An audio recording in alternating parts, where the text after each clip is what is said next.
खुलुमबाय मोनाबिलिनि रादाबाव बयखौबो बरायबाय। गिबिनि साबटेट दङ मिजिं बर'आ मिस्टार बाक्सा बडी बिल्डिंआव सेथि बान्था मोननो हादों।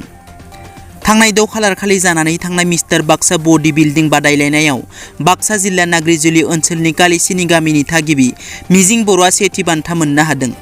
175 फिट बिल' केटेगरियाव मिजिं बर' बिथाङा सेथि बान्थाखौ मोननो हादों।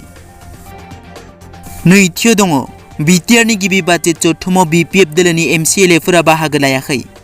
क'क्राझार सहरनि बड'फा नोगोराव थानाय बड'लेण्ड हायुङारि गौथुमनि एसेम्बलि हलाव दिनै BTRनि बुंथिगिरि कातिराम बर'नि मासि दैदेननायाव BTRनि गिबि बाजेट जथुमखौ खुंफुंनाय जायो।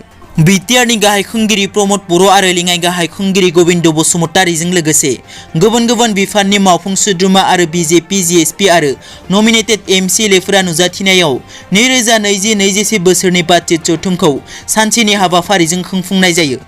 मख'नो गोनांदि गोदान सरकार दानायनि उनाव BTRनि गिबि बाजेट जथुमाव BPFनि 12 MCLAफोराबो बाहागो लायाखै। बे बाजेट जथुमावनो BTRनि गाहाय खुंगिरि प्रमद बर' बिथाङा मोनफ्रोमबो बियाबफोराव 1 कोटि रांनि जौगालु बिथांखिफोरखौ मावफुंनो मावफुं सोद्रोमाफोरनो बिथोन होयो। थामथियाव दङ रायनायनि थाखाय गावनि जोनोमगिरि बिमाखौ बुथारदों फिसाज्लाया। रायजोआव सुबुं माहारिखौ लाजिफोनांनाय मोनसे लाजिनांथाव जाथाय जादों।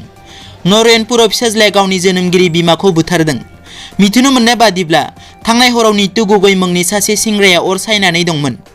बे समावनो बिमाया ओंखाम जानो थाखाय लिंहरगासिनो दंमोन। फिसाज्लाया ओंखाम जानो थांनायाव बिमाया रायदोंमोन आरो बिनि उनावनो बिमा फिसाज्लानि गेजेराव बाथ्रा दान्थेलायनाय जादोंमोन। मख'नो गोनांदि बे बाथ्रा दान्थेलायनाय इयुनाव गिख्रंथाव नांज्लायनायनि महर लायो आरो फिसाज्लाया बिमाखौ बुथारो। नरेनपुरनि सिमलुगुरियाव बे गिख्रंथाव जाथाया जादोंमोन। दायनिगिरि नितु गगैखौ सिमलुगुरि पुलिसा हमदों। ब्रैथियाव दङ GSP दोलोनि बारग' बिजाथि कनिन्दिकाया UPPL दोलोआव जयेन जाबाय। BTR प्रमद बर' दैदेननाय UPPL दोलोआ सरकार दानायनि उनाव गुबुन गुबुन दोलोनिफ्राय UPPL दोलोआव जयेन जाफैनायखौ नुनो मोन्दों।